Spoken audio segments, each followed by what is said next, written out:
رمضان کہتے ہیں رمض یرمز، جل جانا۔ رمضان کو رمضان کیوں کہتے ہیں؟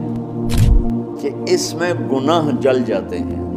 مسلمان پہلا روزہ رکھتا ہے اور اس کے گناہ اللہ جلانا شروع کرتا ہے، اس کی بھوک پیاس کی آگ میں گناہوں کو ڈالتا ہے، جلاتا ہے۔ آخر 29 رمضان یا 30 رمضان آخری رات اللہ تعالیٰ اس کی پچھلے سال کے سارے گناہ معاف فرما دیتا ہے۔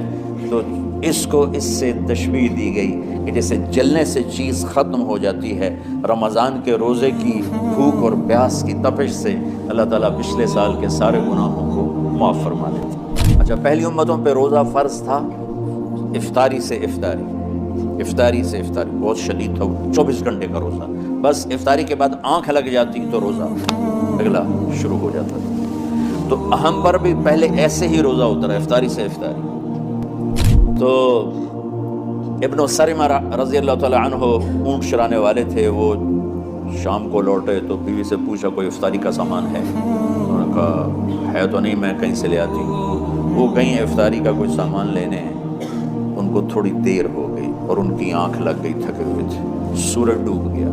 جب وہ آئیں تو ان کا ہائے سرمہ تو ہلاک ہو گیا۔ کیا ہوا؟ اگلا روزہ شروع ہو گیا کیونکہ تیری آنکھ لگ گئی۔ تو انہوں نے کہا چلو کوئی بات نہیں، لیکن ظہر کے وقت بے ہوش ہو گئے۔ ایک روایت میں آتا ہے نماز پڑھنے آئے اور گر گئے، اور ایک میں آتا ہے گھر میں بے ہوش ہوئے۔ تو جو بھی صورتحال تھی اللہ کے نبی کو پتہ چلا۔ کیا ہوا؟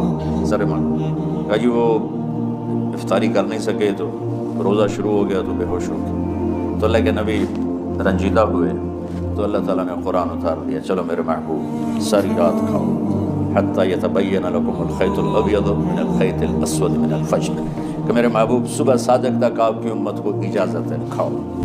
اچھا، ایک صحابی آئے، یا رسول اللہ میں تو مارا گیا۔ آپ نے کہا کیا ہوا؟ کہا میرا روزہ تھا، میں بیوی کے پاس چلا گیا۔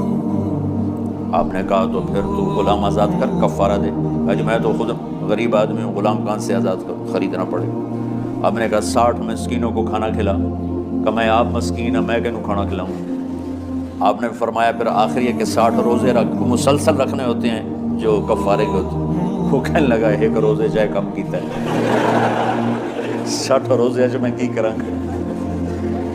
تو آپ نے فرمایا اچھا ٹھیک ہے بیٹھ جا۔ بیٹھ گئے۔ تھوڑی دیر ہوئی تو ایک انصاری صحابی کھجوروں کا ٹوکرا لے کر آیا کہ یا رسول اللہ یہ صدقے کی کھجوریں ہیں، تقسیم فرما دیں۔ تو آپ نے فرمایا بھائی وہ کدھر ہو؟ کہا جی بیٹھا ہوں۔ آپ نے کہا ادھر آ، یہ کھجوریں لے جا اور 60 گھروں میں تقسیم کر دے۔ سبحان اللہ، اللہ نے اس امت کو لاڈ لڈائے ہیں، یہ اللہ کی لاڈلی امت۔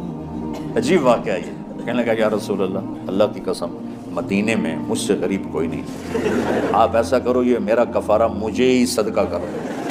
تو آپ اتنا ہنسے کہ یہ آخری دانت نظر آنے لگے۔ بہت کم ایسا ہوتا تھا، فضحک حتی بدت نواجذہ، ایسا ہنسنا آپ کبھی کبھی ہنستے تھے کہ آخری دانت پورا منہ کھل جائے۔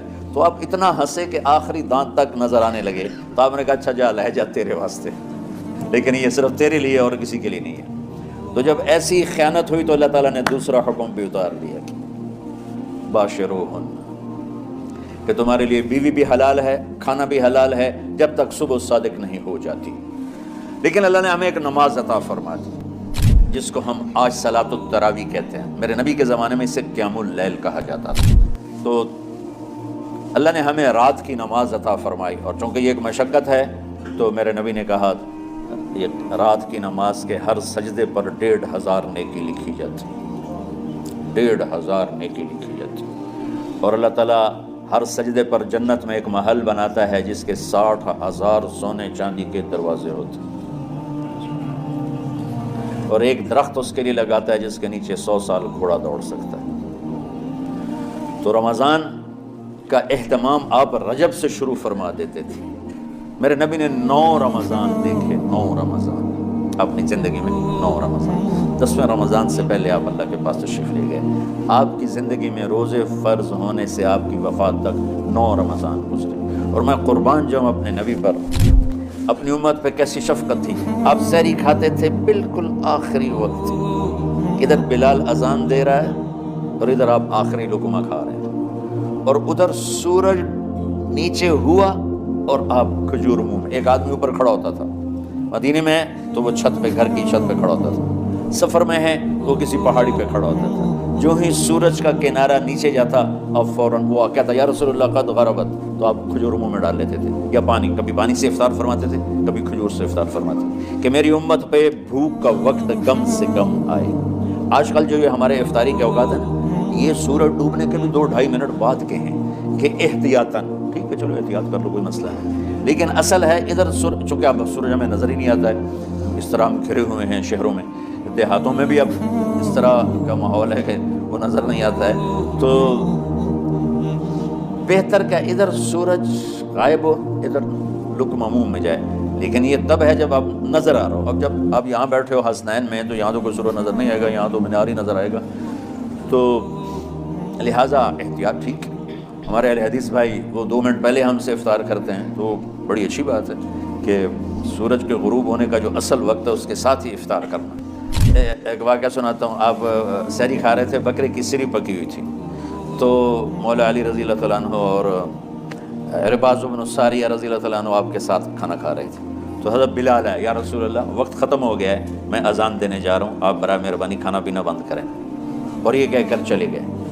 چھت، ایک انصاری عورت تھی، اس کے گھر کی چھت پہ چڑھ کے اذان دیتے تھے، چڑھنے لگے تو پھر واپس آئے کہ دیکھوں اللہ کے نبی نے کھانا چھوڑ دیا یا نہیں، آگے دیکھا تو وہ کھا رہے تھے، انہوں نے کہا یا رسول اللہ واللہ لقد اصبحت، یا رسول اللہ اللہ کی قسم سحری کا وقت ختم ہو گیا، صبح ہو گئی، تو آپ نے ہاتھ پیچھے کر لیا، کہہ رہے تیرا بھلا ہو بلال، ابھی وقت باقی تھا، تیرے قسم کھانے پر اللہ نے اس کو پہلے نکال دیا کہ تیری قسم کہیں جھوٹی نہ پڑ جائے۔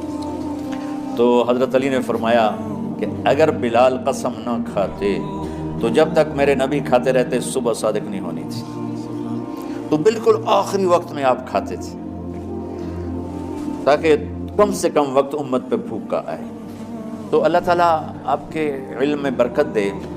رمضان علم کا مہینہ ہے، سونے کا نہیں ہے، کھانے کا نہیں ہے، سموسے پکوڑے کا نہیں ہے، رمضان علم کا مہینہ۔ شب قدر اس میں ہے، اللہ کا عرش پہلے آسمانوں پر ہے، سارا دن ساری رات اللہ کے اعلان ہو رہے ہیں، کوئی بخشش چاہنے والا، کوئی معافی چاہنے والا، کوئی رزق چاہنے والا، کوئی ہدایت چاہنے والا، کوئی شفا چاہنے والا، اور فرشتوں کے اعلان ہو رہے ہیں، بھلائی کرنے والے آگے بڑھ، برائی کرنے والے بس کرتے۔